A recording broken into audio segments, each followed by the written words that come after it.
What's that? That's just a setup, yeah? Okay. So that's what confuses me. I'm unable to tell. Just give me a second. Okay.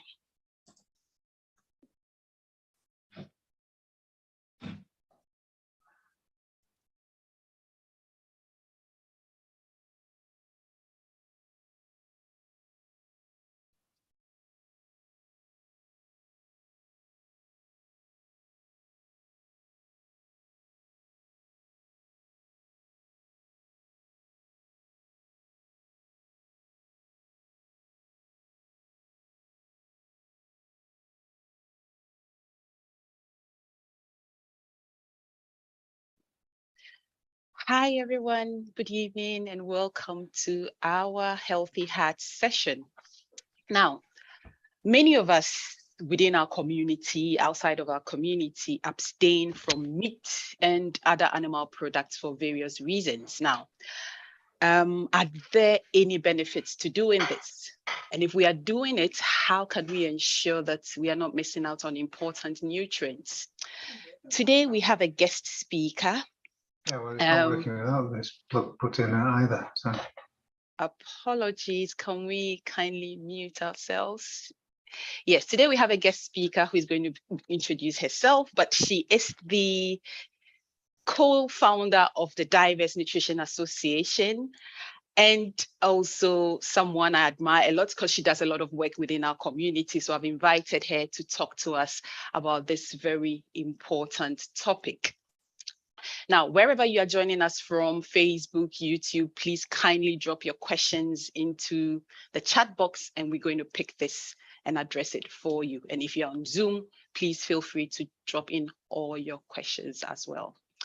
So, Amaze, if you are ready, please, you are welcome to our Healthy Hearts.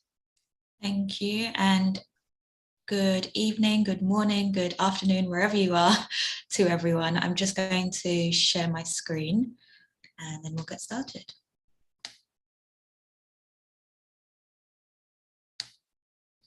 Okay, so as Dr. Hibbas said, my name is Amaze. I'm a registered nutritionist and I am a co-founder and director of the Diverse Nutrition Association. Yeah, so it's all about making sure that we all have access to nutrition that suits us and that we, we're all accounted for as well. So this session is on plant-based nutrition. I wanted to start off with just highlighting some of the dietary differences. I know that sometimes you hear, people saying vegan, vegetarian, pescatarian, and all those things. Now, it doesn't mean that you have to put yourself in a box, but sometimes it's just helpful to know what these things mean. So in terms of veganism or being a vegan, that means that these people only eat plant products, no dairy, eggs, fish, or meat. And lacto-vegetarian means that they have plants, but also dairy products, no eggs, fish, or meat. I forgot to also say that if you want to screenshot, take a picture, make notes, feel free. This is all free for you to do. And then ovo-vegetarian, so ovo kind of basically stands for eggs. And that is where someone eats plants, no dairy, but they eat eggs and no fish and no meat. And then vegetarian, they will eat plants, dairy and eggs, but no fish and meat. Then pescatarian, where they would eat plants, dairy, eggs, fish, but no meat. And then omnivore, where there was meant to be a tick where the eggs are, omnivore basically eats, they eat everything.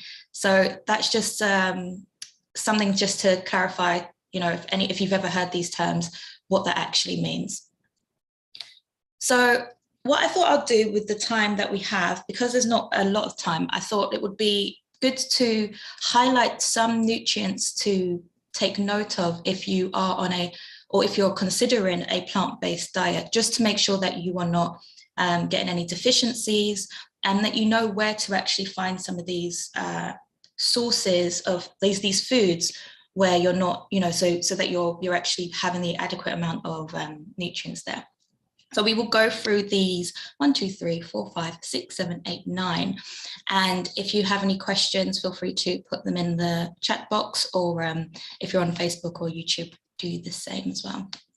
Okay, so firstly, protein. We always hear about protein as when it comes to going plant-based or going vegan or vegetarian, because we know that protein, a lot of protein comes from meats, and so that's a key worry for people who do go plant-based. But the good news is that there are sources of protein through plant-based products, and you can see on the side here, I've just put some examples there, which I'll go through in a second. So with protein, it is it's the building blocks. It's to help with our muscles. It's to help to keep our muscles going as well. And the requirement for protein is around 0.75 grams per kilogram of body weight in adults. So I gave an example here. So let's say you weigh 80 kilograms. That will mean that your protein requirement will be around 60 grams. And I basically said here, it is possible to hit your protein requirements, but it does take some careful planning. So you can see in the green box here, a serving of, let's say, nuts and seeds, which are a protein source there, provide around 7 grams. And then beans and pulses around 16. Tempeh is a fermented soy-based product, which has 31 grams of protein per 100 grams. And then seitan, which is a wheat-based product, has a whopping 75 grams of protein per 100 grams. Now, it's worth noting that seitan is a product that contains gluten in it. So if you are gluten intolerant, then you'd probably want to stay away from that. And I thought I'd add peas in there because not many people know that peas have some protein in it. So 1 cup of peas has 8 grams of protein. So this is just an example. There are other products out there or foods out there that have protein in there, but at least you can get an idea of how you can get protein from sources other than meat. And the great thing about this also is that you probably have lower saturated fats than when you're having meat products like beef and things like that. You're cutting back on those saturated fats. Okay, now calcium. So the requirement for calcium is around 700 milligrams in adults. Again, on the right, I've put some examples there. Now, calcium supports not only healthy bones and teeth, but also muscle contraction. And part of that muscle contraction includes our heart contraction. So it is good for our heart there. And it also supports normal blood clotting. Some plants contain calcium, but at a lower level. And again, it is possible to hit your calcium requirements with planning. Now, fortified cereals, so you might find some breakfast cereals that would say added calcium in there. So that is a way to also hit your calcium requirements.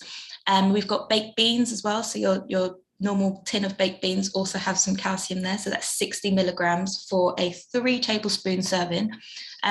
Chinese tofu, which is basically tofu, but it's the, I think it's the softer version. It's a little bit softer. And then sesame seeds also have quite a lot of calcium in there. Only 2 dry figs can provide you with 100 milligrams. So that's 1/7 of your requirement there. And spinach has quite a bit as well, oranges and wholemeal bread. So again, that's just examples of ways to get calcium if you don't drink milk or you don't eat cheese or any dairy products.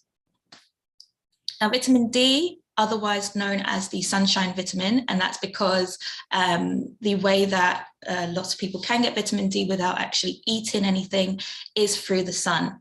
Now, although it says 15 to 45 minutes here, 15 minutes is mainly for people who don't have melanin in their skin or have very little melanin. And then if you are melanated, so with Black people, 45 minutes in full sun will provide you with adequate vitamin D for you. There's also, however, because we do live in many of us live in the UK or in places that don't have sun all the year round, it is recommended that we supplement with a vitamin D supplement, and the recommendation is 10 micrograms, or you might find on your vitamin D packet that it might say IU, so that stands for like international units, and it's 400. So 400 is the recommended amount. And you might also this is something that I know that mushrooms. So mushrooms contain a level of vitamin D. It's not recommended that you get your main source of vitamin D from mushrooms, but it's useful to know.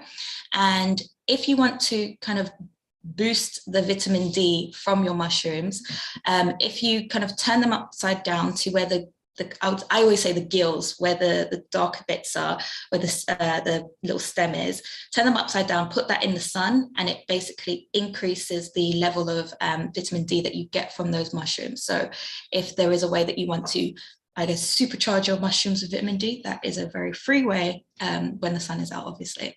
And again, fortified cereals provide, some fortified cereals provide vitamin D. And in terms of what vitamin D does, it works with calcium and phosphorus for healthy bones, muscles, and teeth. And we've probably heard from, COVID, that vitamin D also supports immunity balance as well. And yeah, so it's immunity balance, but it's also supporting bones, muscles, and teeth.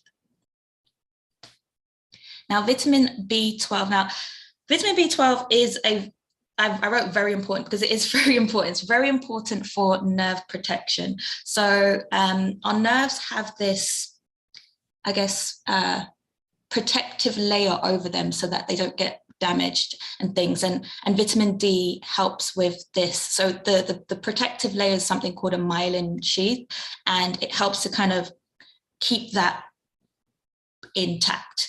And if you have a vitamin B12 deficiency, it can actually lead to irreversible nerve damage. So it's really key that we are staying on top of our B12 intake.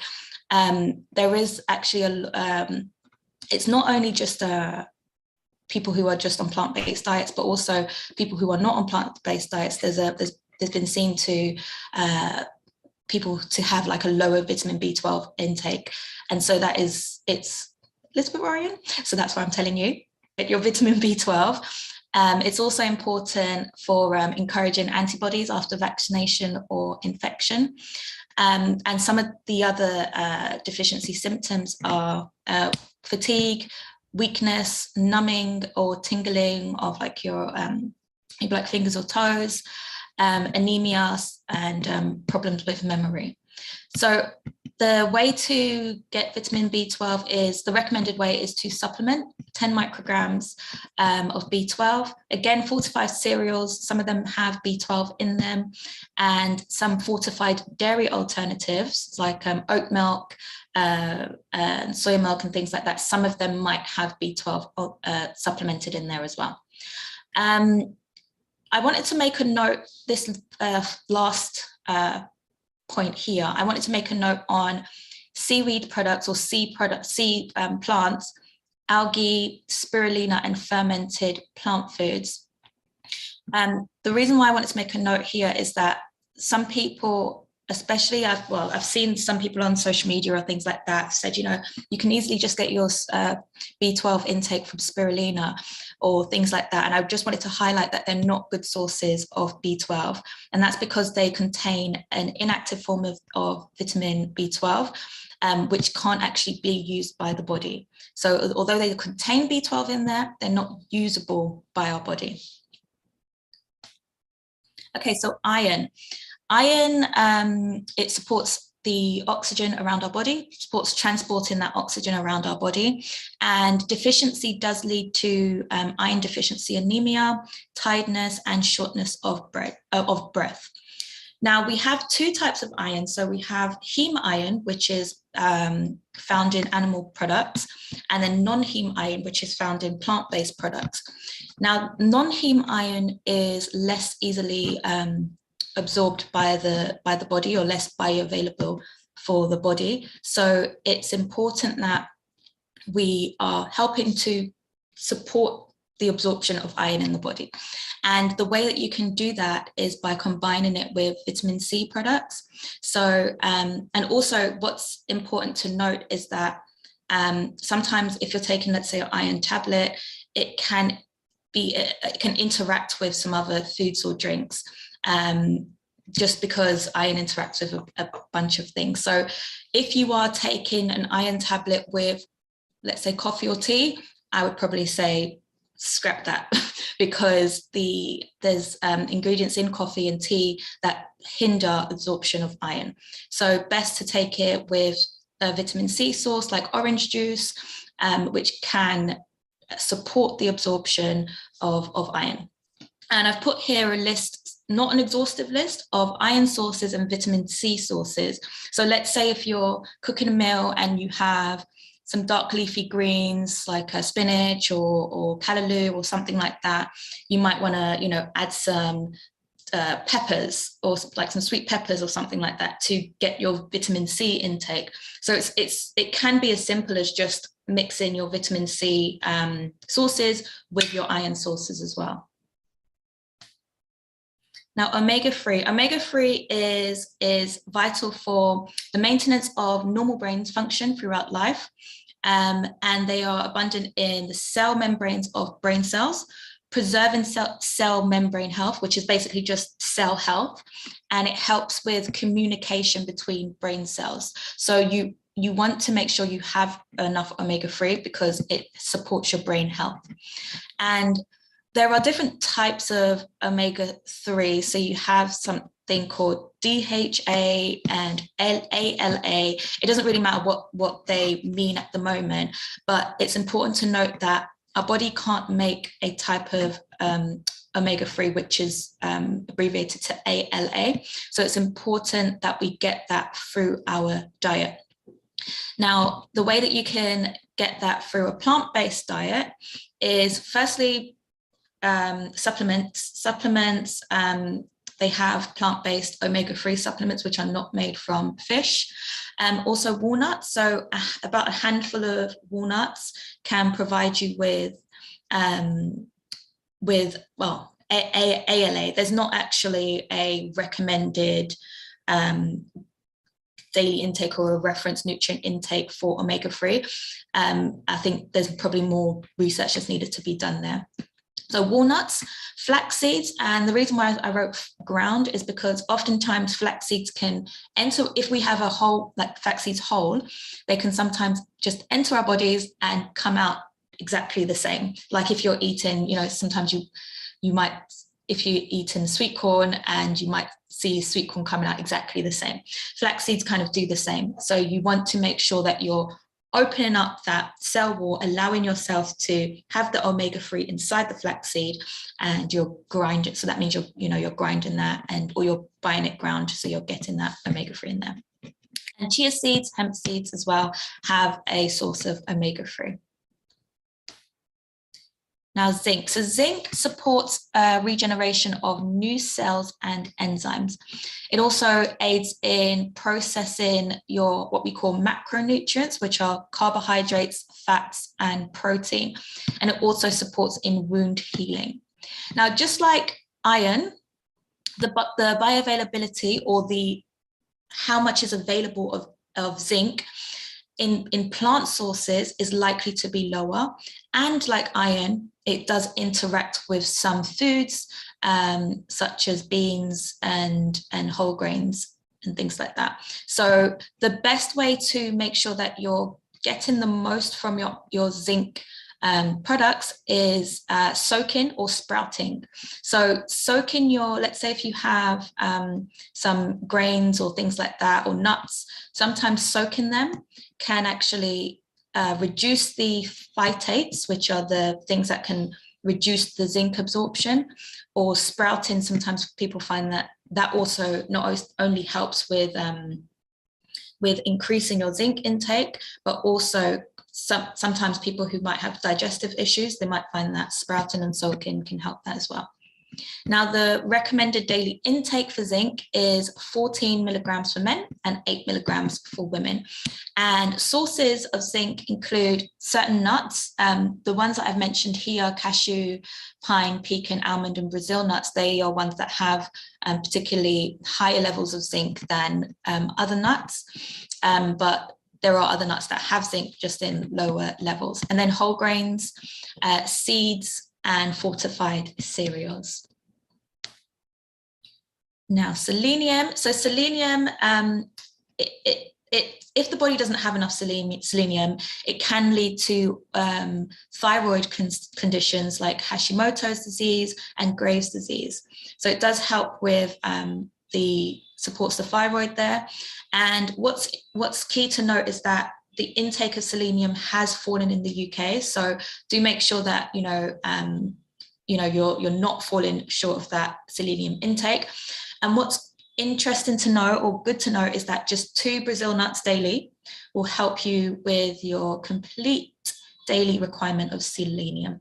So if you like Brazil nuts, then 2 will be your daily intake there. If you don't like Brazil nuts, which I know some people who don't like it, and what I do is I will then just grind it up and put it in a smoothie or something for people who don't like it, and they have no idea that the Brazil nuts are in there, but it gets them their intake there as well. And also sesame seeds, chia seeds, brown rice, broccoli, and cabbage all have sources of selenium too. And then iodine. So women of childbearing age are most at risk, and even a mild deficiency can harm a baby's developing brain. So iodine is important in this case as well. Thyroid hormones are also directly by too much or too little iodine. And that is also why I've mentioned seaweed, which I'll get onto. So the main sources of iodine in our diets are dairy products and fish. So while the amount found in plant-based foods is dictated by the content in the soil, which is never reliable. So we can't really recommend iodine sources through food because it can vary by the soil. So the recommendation is to supplement. So a supplement that's 150 micrograms a day. And so onto the seaweed topic, or the sea plants topic. Sometimes I know that there's been a rise in sea moss intake as well. It's often thought to be a good source, but because the iodine content is so variable, sometimes the iodine content can be too high. So, and especially if you do have any thyroid issues, and having, the sea moss or seaweed content being too high, it can be risky. So just to be on the safe side, it's advisable to not consume sea vegetables for more than once a week, but just supplement instead of trying to find that balance with seaweed, which as I said is so variable there. Okay, so that was all on the nutrients to know. I hope my time is okay, but what I just wanted to say is, if you're thinking about how does it actually work in terms of balancing a meal, so I thought I'd just give 5 steps to just getting that meal balanced. So choosing a protein source. So we were speaking about protein in the beginning. A protein source that kind of will meet your portion requirement as well. So it doesn't mean you have to have the daily amount in one meal. That can be broken up into different meals of the day. So remember I said that tofu was around, tempeh was around like 31 grams. And let's say your daily intake needs to be 60, you could maybe have tempeh on one meal, and then maybe with your breakfast you might want to have some nuts with your breakfast, or some, I don't know, nut butter or things like that. And then you want to choose a healthy fat source. So fats are also important in in your meals. I know that everyone wants to, a lot of people feel like fats are, we have to just eliminate fats, but some fat is helpful, especially for absorption of our fat-soluble vitamins, which are vitamin A, D, E, and K. We need some fat to absorb those as well. So some examples are things like nuts, seeds, avocado, olives, and oil. And then choose a carbohydrate source, preferably a higher fiber carbohydrate source, so you're getting that fiber intake. You've got your whole grains, your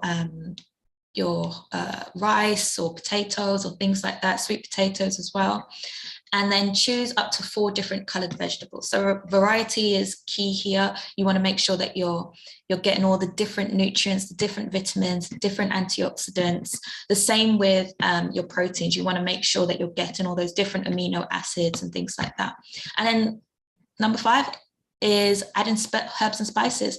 So herbs and spices are a good and cheap way of getting antioxidants into your body, and also they also contain, like I said, different antioxidants.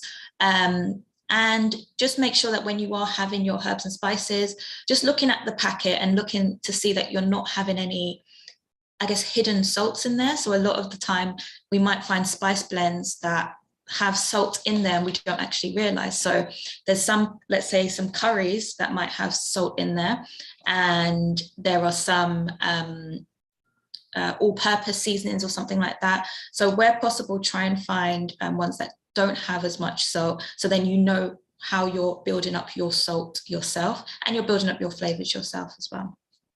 So that is all for me. If you have any questions, I am very welcome you to ask them. Thank you.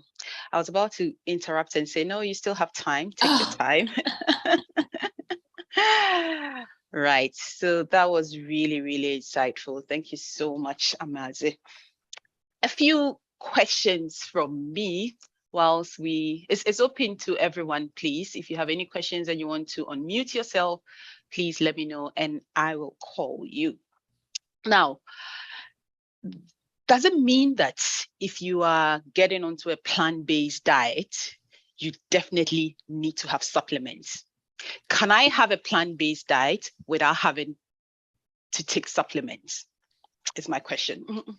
So, unfortunately, the way that the agricultural system is at the moment, we would have to supplement on certain things. Like I said, B12, vitamin D, and not but I say vitamin D not just because of the agriculture, just because of where people are living. If they're not living in a hot or a sunny environment, you would need to. And like I said, the iodine as well. We just want to make sure that there aren't any deficiencies. So it's better to be safe in that case. Yeah. Yeah, vitamin D, whether you are plant-based diet or not, exactly. You still need that, but you still need additional ones. So, ladies and gentlemen, if you're thinking of going on to plant-based diet, you need to speak to a registered nutritionist or a dietitian. You can't just get all your nutrients just by focusing on the plant diet, right? And just another note on that. I know that, I don't know if there's anyone listening who does follow. I know there are lots of plant-based influencers online and things, and I know that some of them do say, you don't need to supplement, you can get everything from food. Whilst that may have been a case once upon a time, at this moment, just to be safe, there are certain things to supplement with. Okay. Now, my second question is, people have complained that, some people have thought about going on to plant-based diets, but then they think that it's more expensive. Because I think I started following you on social media, and I think you do a lot of plant-based eating. Would you consider yourself in one of the categories you explained at the beginning? Vegan, vegetarian, pescatarian, whichever. Are you one of them? I don't have a label. The labels are not for, it's not for you to, you don't need to subscribe to any label. It's just, if you ever hear those things, at least you know what that means. Yeah. So that's the only reason I put that there. Okay. I personally don't subscribe to any of the labels. Okay. Everyone is free to do whatever they want in that case, but just making sure that you're having those, you're meeting your requirements there. Yeah, yeah. But would you say it's more expensive? Do you agree with that notion that it's more expensive to go on a plant-based diet as compared to just an omnivore diet? So I always give this example of so actually I'll give two examples. So I remember my cousin went to school in Nigeria, and her school, so that she went to a boarding school, and her school would only serve plant-based foods, and that is because it was cheaper. So they managed to save money because they weren't buying meat products and things like that. So she she didn't choose the life, but that's what happened, and it's because they were saving money. And also what I like, if I give an example of, let's say, a sweet potato chickpea curry. Now, I know prices have gone up of food products, but they've gone up with every food product. So let's say a bag of sweet potatoes is, I'm going to say 120. It could have changed, I don't know. Let's say we're going to Lidl or Tesco, and we're buying a bag for maybe £1.20. And then we've got chickpeas, so a can of chickpeas, let's say, I don't know, it could be 70p. This is me trying to add inflation. I don't know the exact price at the moment, okay? So 75, let's say 75. So let's say we've got 120 plus 75. Then you've got the curry powder. You've got, like, let's say coconut milk, which could be maybe £1.50, £1, depending on what coconut milk you have. And then you're making a big pot of curry. Obviously, you've got your other spices and things like that. When you think about that, that's a big pot of curry that can serve multiple people, let's say 4 or 5 people, and then you've got your rice and that. So when you're thinking about that, that's probably a meal less than £5, if my maths is correct, maybe less than £5. If you've got all your, the staple ingredients in like your spices and things like that. And then that's made a meal for, if it's one person, for a few days. If it's a family, you've made a whole family meal with that. And you've also got your protein in there, you've got your carbohydrates in there, you've got some healthy fats in there. If you wanted to add some, some spinach in there, spinach bag can be like £1, or you can get the frozen one, which I would also recommend because it lasts longer and you get more in there. And then you've just got you've got a balanced meal in one thing, and it didn't cost you the earth. I think that there's a lot of new products or plant-based products that are coming out, which that it has a higher price tag, and it doesn't actually mean you need to buy them. And also, they probably might not be healthily balanced anyway. So yeah, you go to your market, find all your fresh fruits and vegetables, or your supermarket. You can definitely, and also, sorry, I'm going to go on about this. You can go on. We still have time. Go on. You can also, there's certain things you can eat in season. So for example, if you like strawberries, yeah. I tend to eat strawberries in the summer because I always find that they're cheaper, and that's because they're in season. And also the way that deals work. So I follow a lady who called Reduction Raider. So if anybody wants to follow her, what she does is she actually goes into supermarkets and finds different reduced items and things like that. She's also plant-based, which is interesting. But so she manages to save so much money by just shopping in a smarter way. And she's saved, I think, about 5 figures in the year from just doing that. So there are ways to. That's someone I would like to follow. Now, let me bring this to our own context. I don't know about Nigerians, but for Ghanaians, we have our major soups: groundnut soup, palm nut soup, light soup, and the base for this soup is always meat or fish. So I wouldn't even say this is for other people. Some time ago, I wanted to just, become, go on to plant-based diet for a while. And I struggled because, I just didn't know how to prepare my Ghanaian soups with these protein alternatives. Do you have any tips for anybody like me who's struggling to prepare our African soups in a way that is, acceptable to the family, not just in terms of nutrients? Yeah. Now, I'm going to be very honest. I know, especially if you want it to be acceptable to the family who are used to a certain way, it can be a struggle, and it does take a lot of what do you call it? Trial and error. Trial and error. And also, if it's a case where you want to just reduce the meat content, that is also an option too. So there's never a requirement to go fully plant-based, but you can reduce or even choose the type of meat you're using. Let's say instead of using like beef or something like that, using a leaner meat, or instead of basically using a leaner meat or a type of fish where you're using a fish that might have more omega-3s in there or something like that. So it's never a requirement to go fully, but in terms of if you do want to, there is, and I know that this is what I do. I tend to promote other people, because if they're doing it really well, then why not let them know? I mean, why not direct you in the right place? Now, I'm going to try and find her, because I really want to make sure that I've got the right name. Thank you. Can I just ask, what's her background? Is she Ghanaian? Oh, she's Ghanaian. Oh, that helps, because I was going to say that my research shows we don't change our dietary practices when we come here. So if she wasn't Black, then I would say that would really not be so helpful. So thank you for letting me know that she's Black. That would really help. And she teaches people how to shop smartly.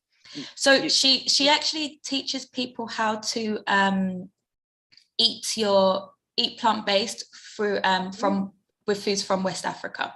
The reason why I couldn't find her initially, because she just changed her name. So her name is, this is on Instagram, her name is called Eat with Afia. So eat with and then AFIA. And what's interesting is that she's still eating the her local foods, her home foods, but just changing them up as well. And there are a few other people who are doing that too. I just can't remember all of their names, but if I remember them, I just point you in the right direction. But it's good to know there are people out there who are supporting that, and especially like you said, if you wanted to go plant-based, she is doing that. Thank you. I'll look for her. I might even invite her to come and talk to us about some of these tips. Thank you so much. Thank you so much. Now, I have another question that says, won't you go hungry when you go on plant-based diets easily?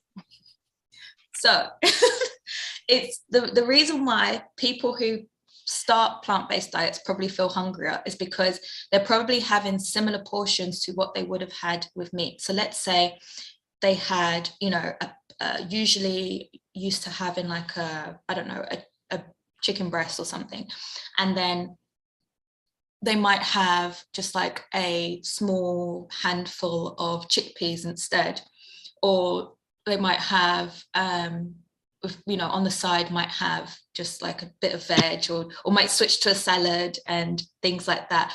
But it's important to note that your portions might be a little bit bigger than when you're going plant-based, because the fact that you're switching from a higher densely packed calorific food to one that is not as much. So when it comes to a salad or something, let's say you want your salad to be your dinner, that might not be enough. You might need to pack it out with some protein. You might need to get some healthy fats in there, get some avocados in there. And the important thing is that you kind of, again, trial and error, seeing am I full now? If I'm not full, maybe I need to actually add more. There's nothing wrong with adding more proteins, adding more things that are going to keep you full there. And also, don't be afraid of adding carbohydrates. There's a whole thing here going on of, oh no, I can't have carbs, carbs make me fat. No, carbs actually give you energy, and they actually support your brain as well. So don't shy away from carbs, don't shy away from protein, and don't shy away from your healthy fats. It's all about getting those portions and your portions done correctly. Now, with increasing those portions, do we not stand a risk of gaining weight? So it's all about, let's say you're usually having like a palm size of chicken, which might be, I'm just giving you a number, this is not the actual number, let's say that's 500 calories for that palm size, and then the palm size of chickpeas might be like 200 calories. So let's say that the palm size of chickpeas wasn't enough to make you as full as the palm size of chicken, but the difference is that this one has got less calories in it anyway, or less, and so by increasing that bit, let's say you're increasing it to another palm size that's like 400, and then this is still 500 for the, so it doesn't always work in that way where you're just like, oh my gosh, I'm gonna gain so much weight by just increasing a bit. You probably will find that you just stay a bit more satisfied, and you probably won't need to, unless you're not having enough. You might find that, oh my gosh, I'm so hungry that I need to now snack on other things, or I need to, get something else like that might not be as nourishing to curb that hunger. So it's keeping yourself nourished that will help with none of the, like, reducing the snacking, and also like keeping your weight in check, basically. Thank you. Have I asked everyone's questions for them? Okay, there was one that was sent to me directly. Oh, it's about the slides. Yes. She will send us the slides later on. Can I be obliged? Yes, a lot of people are asking. Yes, she will share the slides with me, and I'll send it to CAHN, and also a summary, please, so people can read that as well. Yeah, so you will get it, in the coming week. Any other questions? We still have some time. Can I Yes. ask a question? Yes, please go ahead. Yeah. So this is not related to what we eat, but I wanted to ask, what does it mean when you buy products like skincare products or shampoo or pomade, and then it's written on it vegan? What does it mean? So that again is, so there's some products that might contain, it might be either tested on animals, or it might have animal byproducts in there, and some people, obviously, if you're plant-based, you don't, or if you're vegan, you might not want that. Sometimes people go vegan for ethical reasons, so they want to not have anything to do with animals in their products, in terms of they don't want animals to be harmed in that. So that's kind of what it means there. Okay, so thank you. Mm-hmm.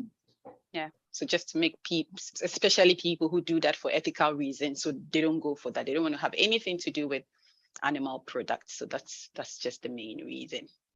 Any other questions, please? Otherwise, I have a few points that I wanted to re-echo, if there isn't anybody talking. I liked it when you talked about those social media,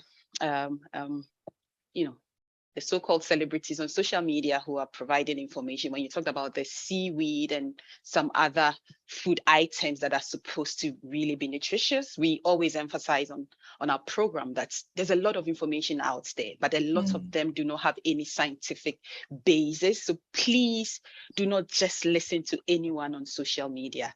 That is why we keep having these educational sessions. If you do have questions, or you hear something on social media, please do check with us and let us provide you with the evidence. Do we all need to take B12, vitamin D, and iodine, irrespective of our meals, in terms of plan A or B? well, I kind of understand the first part, but I do don't we know all what need plan to A take? or B. Yes, I don't know what you mean by plan A. Do you want to unmute yourself and speak? If not, we can just address the first part. Do we all need to take vitamin B12, vitamin D, and iodine? Yeah, so like I was saying, yes, just to be on the safe side.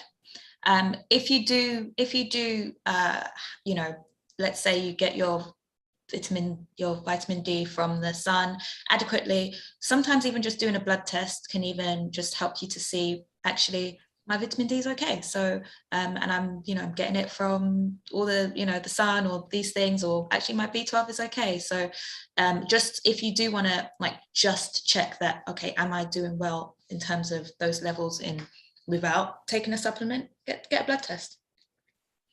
Okay, thank you. Thank you. Did you want to ask the second part of your question, or has it been answered? No. Yeah, I think in a way it's been answered. What I meant by plan A is whether you are taking just the general meal that we take, or you're on plan B, which is plant-based meals. Okay.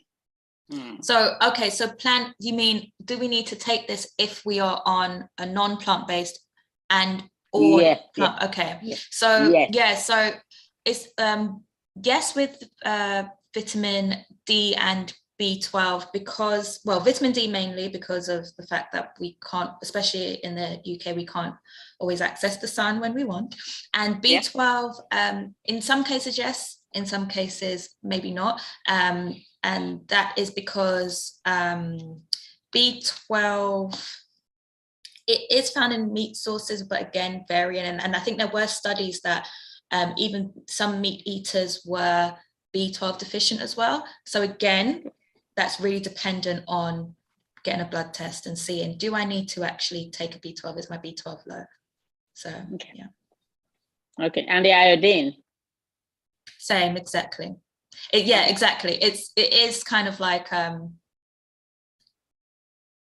safer to supplement, but again, you can get that checked out. But I would probably recommend a supplement, having it in your supplement. Yeah. Thank you. No worries. Any more comments, questions, clarifications people need? We still have about 10 minutes. Ask me anything.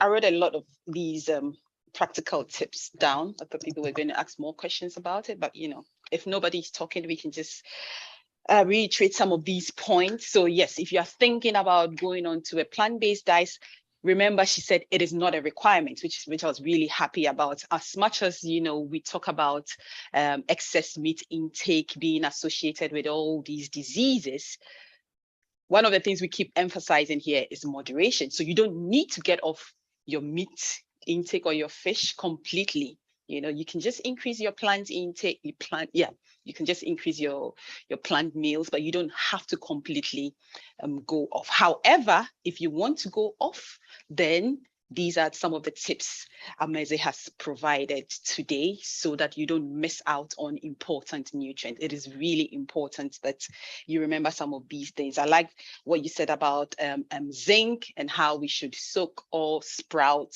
some of these seeds and nuts.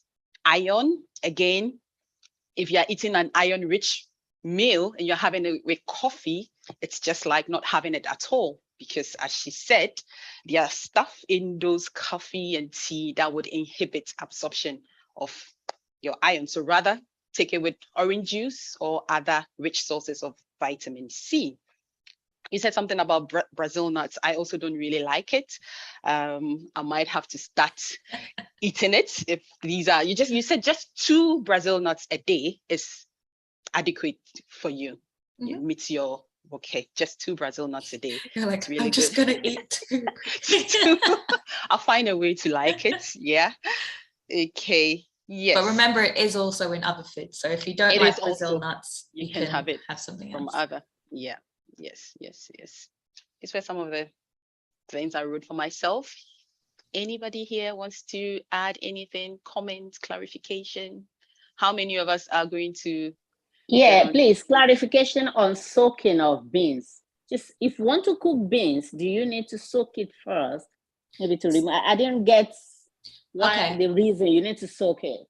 So this is in terms of zinc. So Okay. the zinc for, some beans have zinc in them, but they also have something called phytates in them. Now, the phytate kind of works against the zinc, and it doesn't help your body to take the zinc from the beans into the body to be used. But then when you soak the beans or sprout the seeds, or whichever one, whatever you're having, beans or seeds or whatever it is, when you do that, you're getting rid of some of those phytates, which means that the zinc now has a chance to get into your body and to be used. So that's why soaking is helpful with zinc absorption. Okay, thank you. You're welcome. does it not also help to reduce gas? I've heard people say that as well. Yeah, so that's why I said in terms of people who might have some digestive issues, it can help with that as well. So it's double fold there.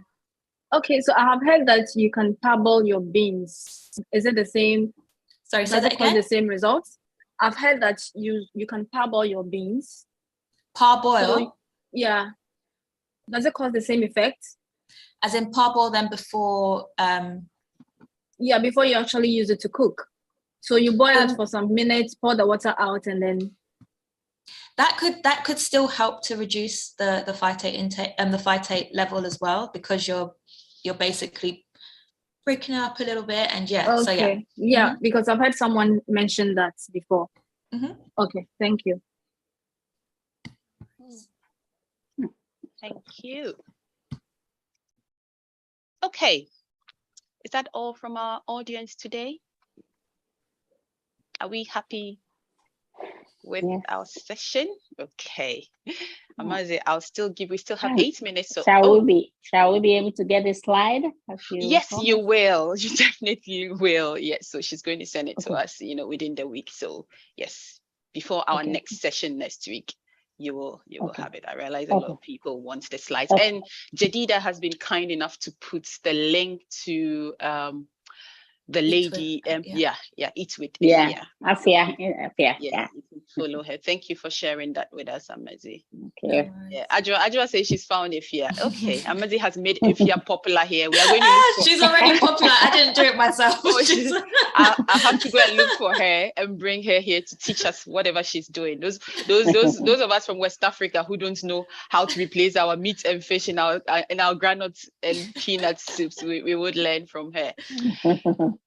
Okay, Amaze, do you have any final words for us? Anything you want to tell us? Any advice? Her foods don't look vegetarian at all. Yes. Okay, so she's not really. No. Okay. No, so she is plant-based. She is a vegetarian, vegan, I think, but they don't look like it. So that's why. Interesting. Okay, but, I need to go and find it here. Well, I guess my final thoughts would be I hope that this has been helpful. If you do have any questions, you can reach out to me at lifes_recipe, and also doing work with the Diverse Nutrition Association. So you can find both of them on Instagram or Twitter or anything like that. But yeah, always happy to help if you have any questions. So sure, and we would definitely have you come back for another session. So I'll put that in there. Life_recipe. Let me do it properly. Sorry, can you put it in there? yes, so that they have the right information. Thank you so much. And you are having an event next week. Do you want to just tell us about it, so people who are around might want to attend? So anyone in the Birmingham area, I always say Birmingham area or surrounding, or wants to take a trip to Birmingham, we are having a cooking session, and also a make your own spice blend session as well, which is quite interesting, and it's all free, and it's to do with mainly Caribbean foods, focusing on diabetes prevention and cardiovascular, so heart issues and things like that. So we'll be talking about how there'll be a nutrition session as well. So everything's there's free. If you want to go down, it's all there. Okay. Thank you so much. Now that you mentioned the make your own spice, I had been looking for someone to take us through that. So I will speak to you after the session to see when we can have you or one of your colleagues to come and do that for us here. Yeah, definitely. It's very fun. So yes. Thank you so much. Thank you so much. And there are a lot of positive comments in the chat. Yes, thank you so much.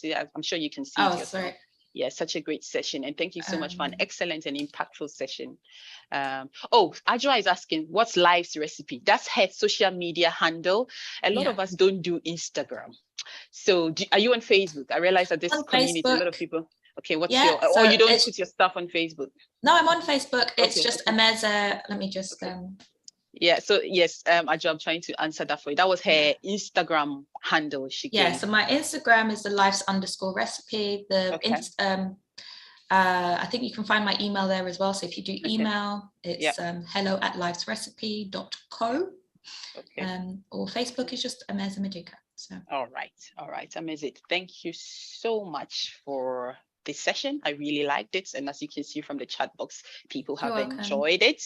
Some of us who have never really thought of plant-based diets would now consider doing, because now we know what we can do to make sure we are not missing out on any important nutrients. So thank you so much.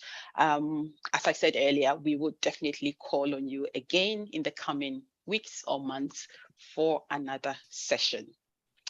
So on this note, it won't be easy, but we're trying. Yes, Ajwa says it won't be easy, but yes, it's always nice to try something new. And we also know the benefits it has. And especially for our community, because a lot of us just eat too much meat, it will be good if we can try and do a bit more plant-based diet, not go off meat completely. As she said, it is not a requirement for you to have a healthy lifestyle, but we can really cut down on our meat, our fish, or just do lean. I know I grew up on poultry farm. Thanks, Ajwa. Place for the spice workshop in Birmingham. Do you want to put a date? Yeah, the venue. Let me just get everything there. So yes. Sorry, 1 second. Some of us might come and learn in Birmingham. Let me just get rid of details. Daniel, I think I still have 2 minutes and I'll hand it over to you. Yes, so please, as you always do, kindly stay on after this session for the physical activity session. Orlando is already on, but I'm going to hand it over to Daniel in a minute.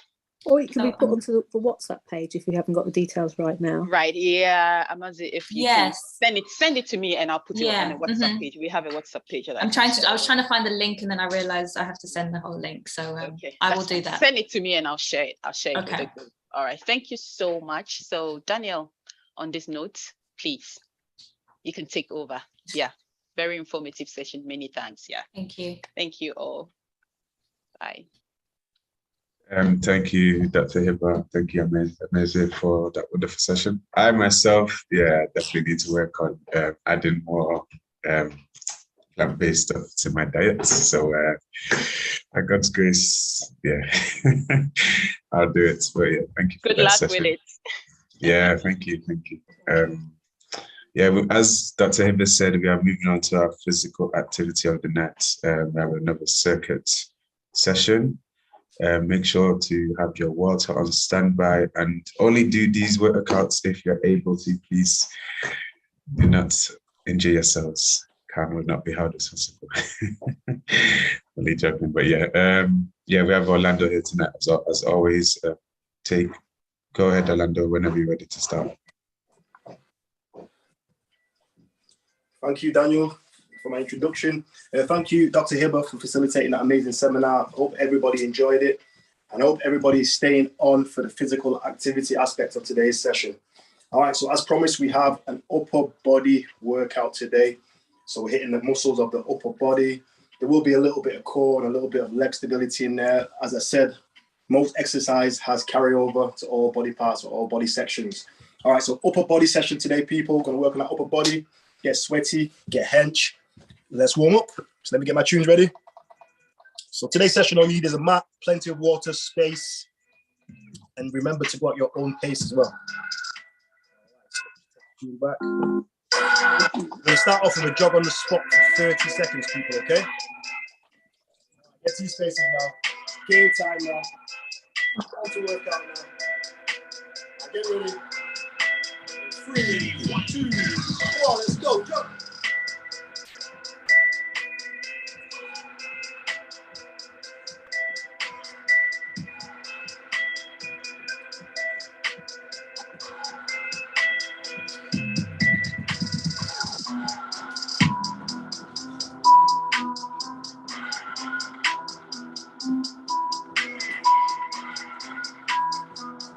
Keep that going, people. 5 seconds. 2, 1. Straight to squat down, touch the floor, and reach.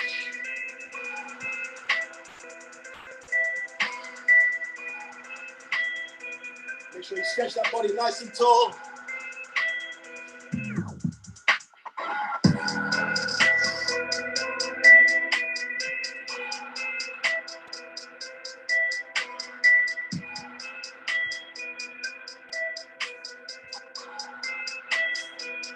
Keep that going.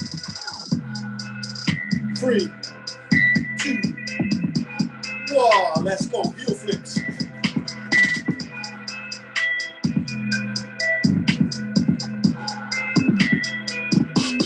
Again, keep it nice and light. Still warming up.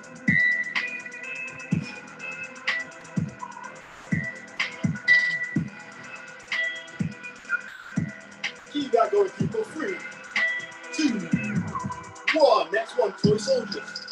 So left to right, right to left. Let's go. 30 seconds.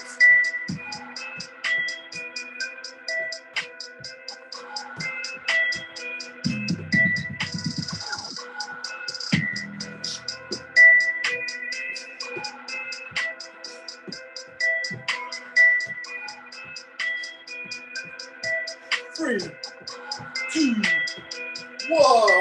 Okay, quick 15-second water break. And then we'll get right back into that warm-up.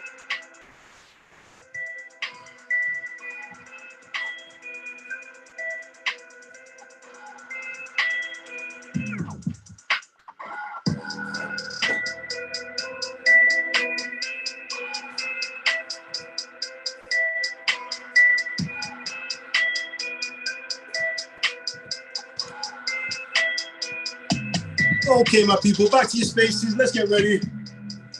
Let's go into the second part of our warm-up. All right, first we're going to go arm rotations, okay? So we're going to go one side at a time. So we've got 15 seconds forward, 15 seconds backwards, and then we're going to change arm. Okay, that's the first we get ready. Let's go in 3, 2, 1. Let's go.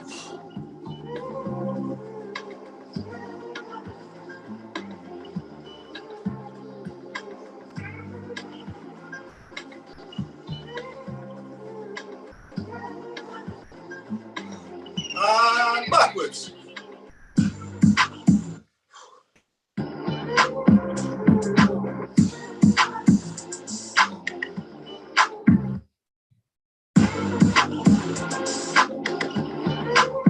Okay, change arms, forwards.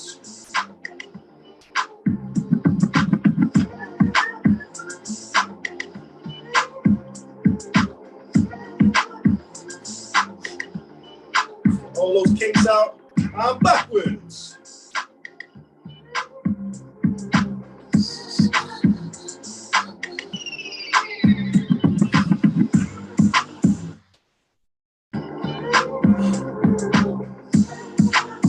Three, 2, 1, let's go, star jumps.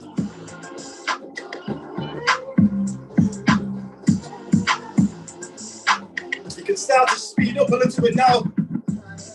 Might have broke a sweat. Heart might be pumping now, so you speed up a little bit.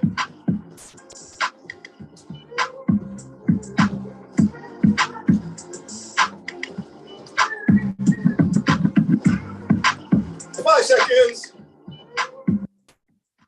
3, 2, 1, let's twists.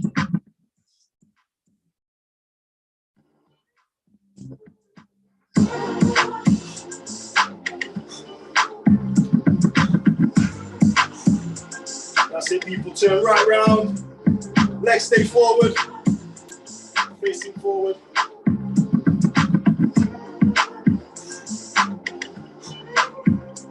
Ten seconds.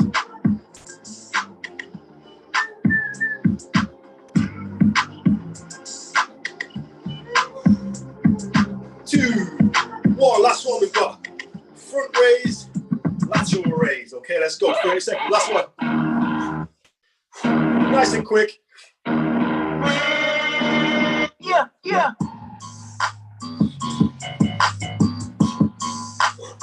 Just get them shoulders nice and warm. Open the chest up. Keep that going. 5, 4, 3, 2, 1. And after time, people. Okay, give yourself a quick 30-second break. And then we're going to go into round 1 of our upper body circuit.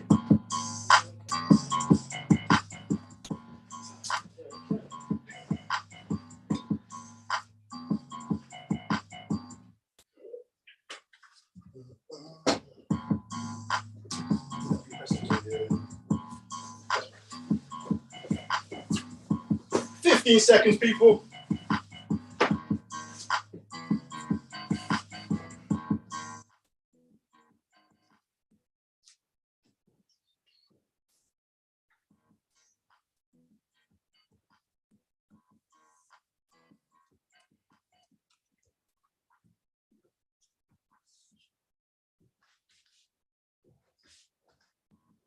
All right, people, back to your spaces. Last few sips of water.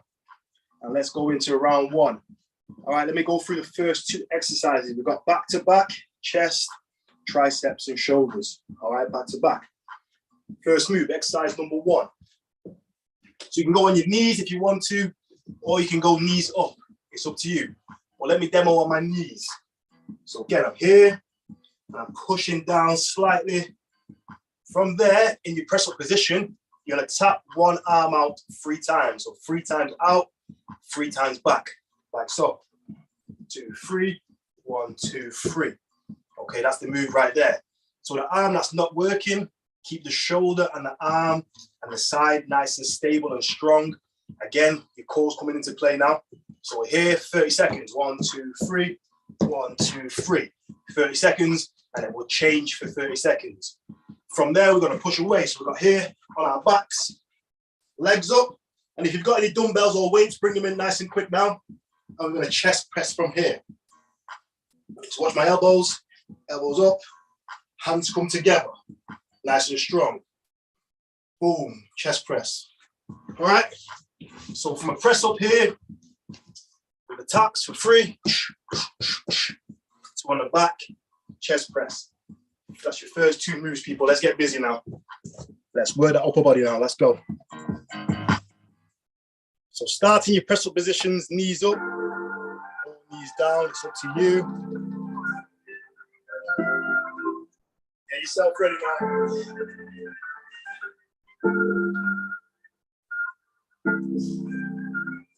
All right, get ready in position. Let's go on the drop, get ready. 3, 2, 1, go.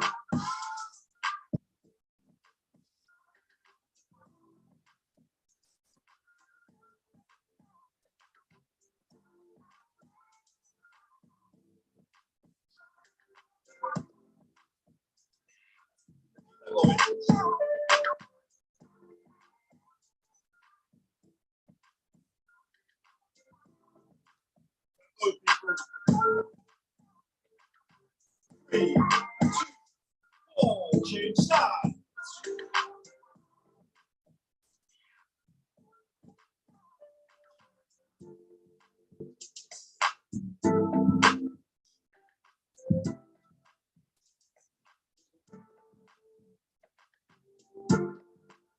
Keep that going, people. 10 seconds. 3, 2, 1. Okay, to your knees. Relax your 15 seconds. Chest press coming up next.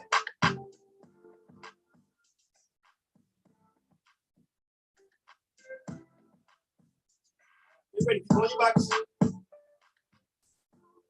3, 2, 1, go.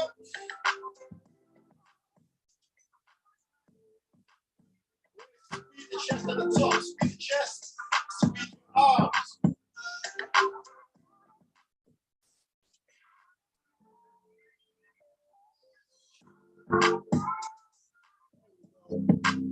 Chest press. Legs nice and stable.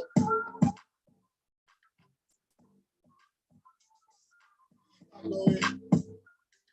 Halfway now, keep it going.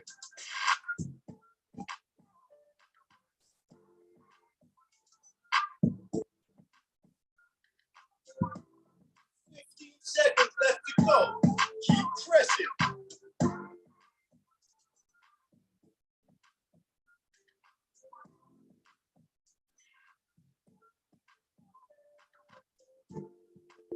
Four, 3, 2, 1, and rest. 15 seconds.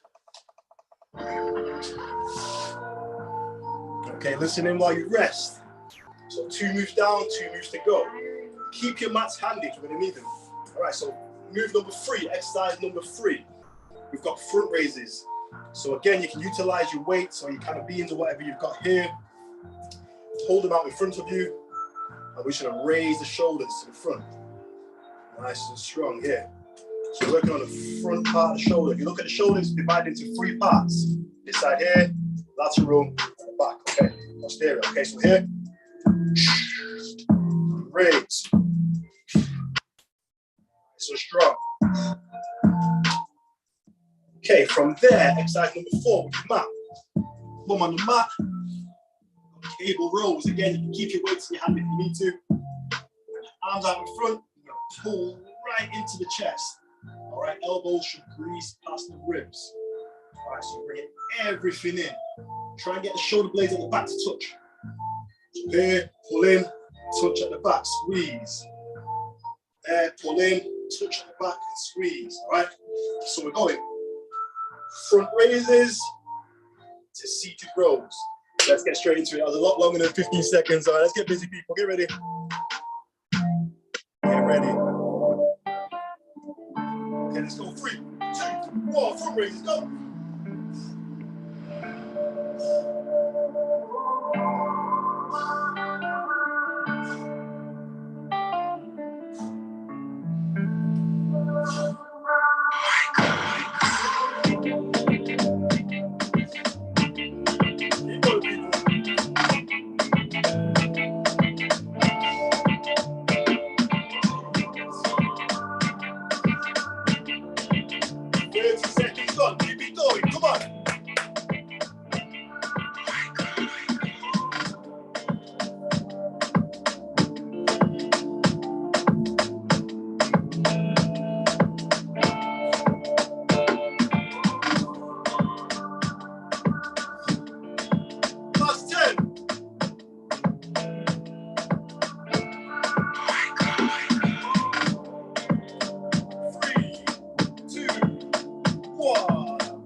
one done. Give yourself a 30-second water break. And then we're going to go into round 2. You can get rid of your mats now as well.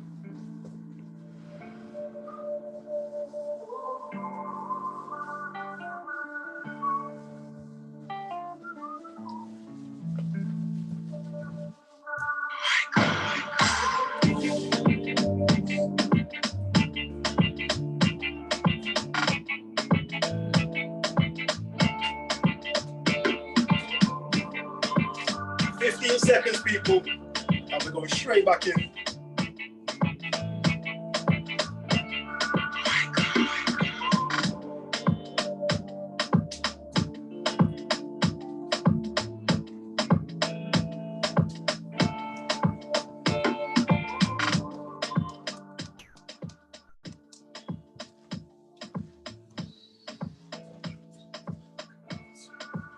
All right, people, we're back in now. Listening. So round number 2, the first 2 exercises on the list. All right.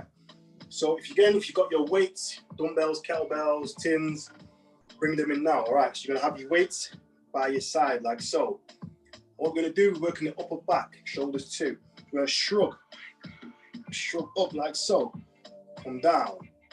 Shrug up, hold for a second or 2, and then come down. Look from this angle. So weights are here. Shrugging them shoulders up, holding at the top, coming down nice and slow. Up, squeeze, down nice and slow. From there, in the same position, exercise number 2, hammer curls. So we're here, nice and full. All right, curl up, right to the shoulder, nice and strong. Look from this angle. Here, curl, squeeze, and down. Curl, squeeze, and down. All right, people, let's get busy now. So from shrugs, dumbbell shrugs to dumbbell hammer curls. Let's go, people. 60 seconds apiece. Get ready. Okay, let's get busy now. 3, 2, 1, let's go. Shrugs.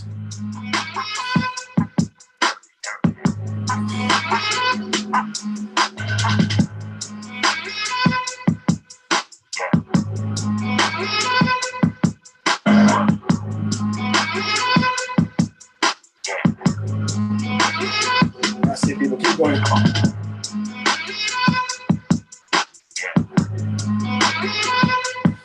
Keep on going, people. Halfway.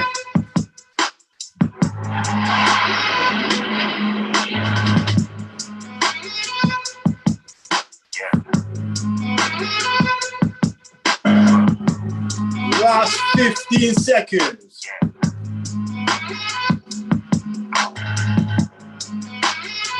Last 10.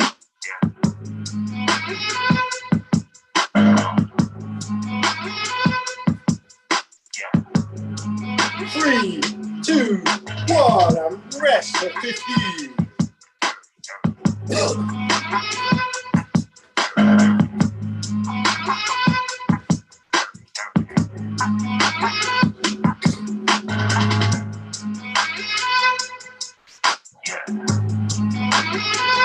All right, get ready, people. Going straight back in. Remember, hammer curls next. Get ready. 3, 2, 1. Let's go.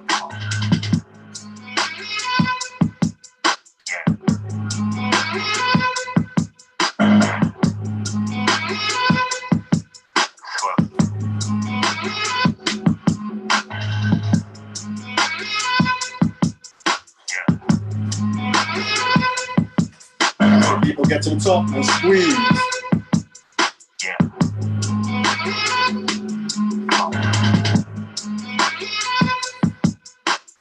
Halfway, keep it going.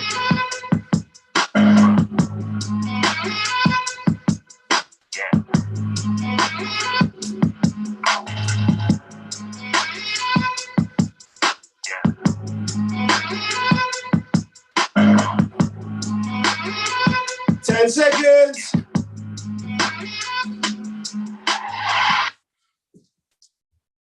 Three, 2, 1, and relax, everybody. Well done. 2 down, 2 to go. Okay, listening while you rest. Try and get this out nice and quick. So next one, we have go back, bent over, wide raises. So we're here, slight bend in the knees, bend that torso over, and then we're going here. So you can do this with or without your weights, up to you. So we're here, wide raises. Nice into a Y. All right, working the upper back, shoulders. From there, we've got bent over rows. We're going to alternate. All right, so we're here. Again, with your weights in your hand if you want to. And bang, one into the ribs, down. Alternate sides, down. Right into the ribs, squeeze, and down. Okay, so from here, Y raises to bent over rows. With a short rest in between. Let's get busy, people. Get ready. 3, 2, 1. Let's go. Start with the Y raises. Go.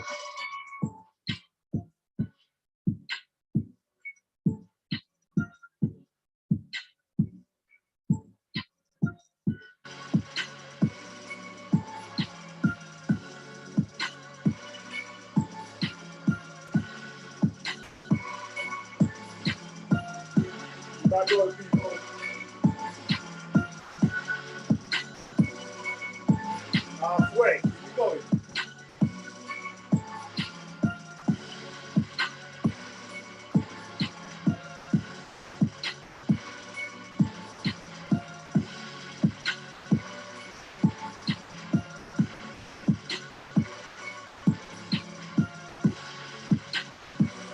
Last 10.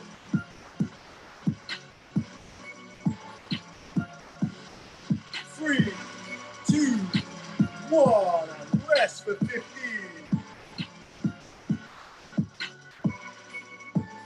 Stand up, open the chest up, open the lungs up.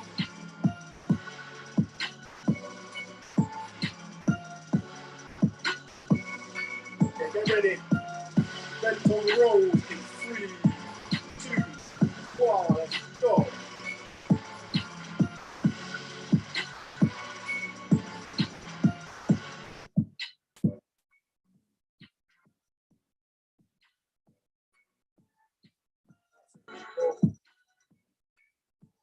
Top speed, nice and slow.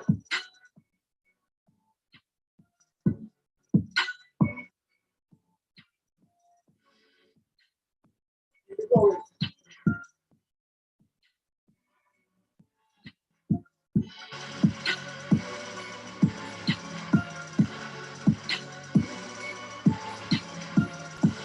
Seconds.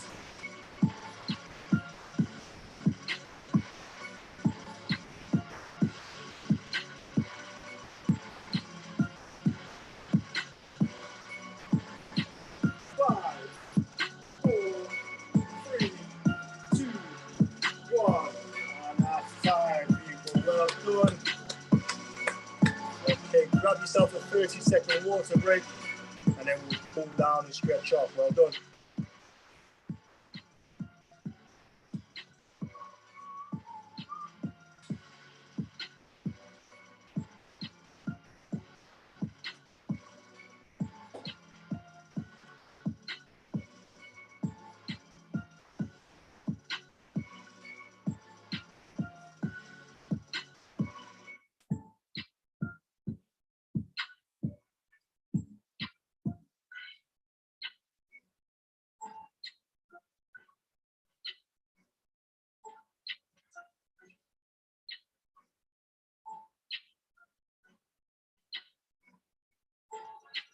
All right, people, back to the center.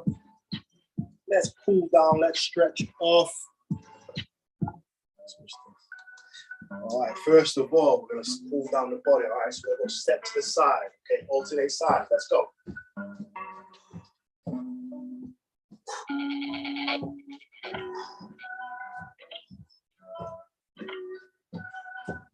Forwards.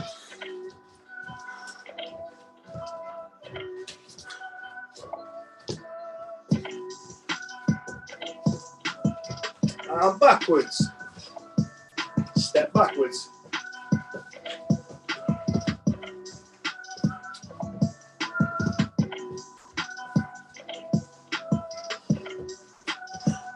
Okay, legs apart. Let's go down into a squat, 5 seconds going down. Let's go. 5, 4, 3, 2, 1, hold. And up for 1. One more time. 5, 4, 3, 2, 1, up.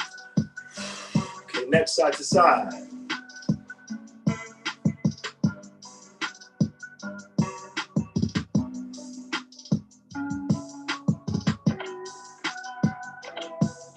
Ear to shoulder, hold at the shoulder for 2 seconds. 2, change. 2, change.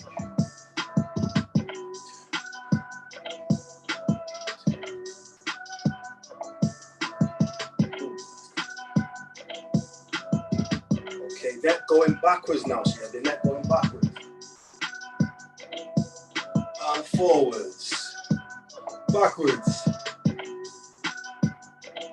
And forward. One more. Backwards.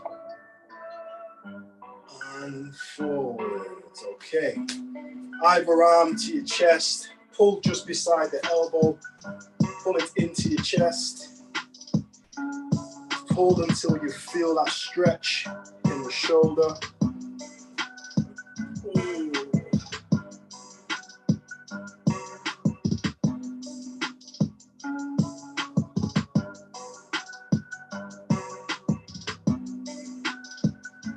Okay, same arm behind the head.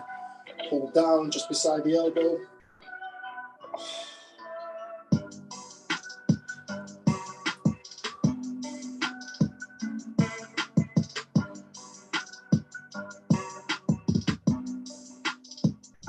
Okay, change arms. Beside the chest, pull into your chest, hold.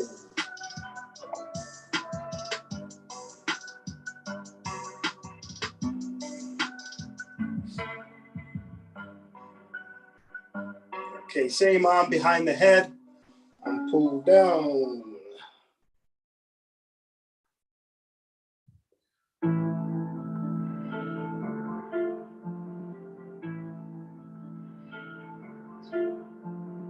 Okay, last couple of moves, hips nice and wide.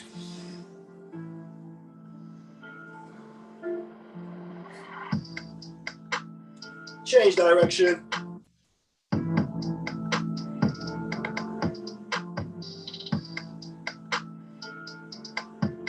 Okay, hips, thumbs into the lower back, and then push backwards, not too far, just hold yourself there. Feel that slight strain. Back forwards. Okay, shake it all off. And now it's time, people, well done. Yourself a pat on the back. Back over to you, Daniel. If you're still in the building. Yeah. Thanks, Orlando, for that. Let me just add myself. There we go. Yeah, thanks, Orlando, for that workout. I wasn't able to join today, unfortunately. But yeah, if anyone wants to put in the chat box how they found the workout, and I believe you said we've done all the circuit workouts for the week. I mean, what's that? Sorry.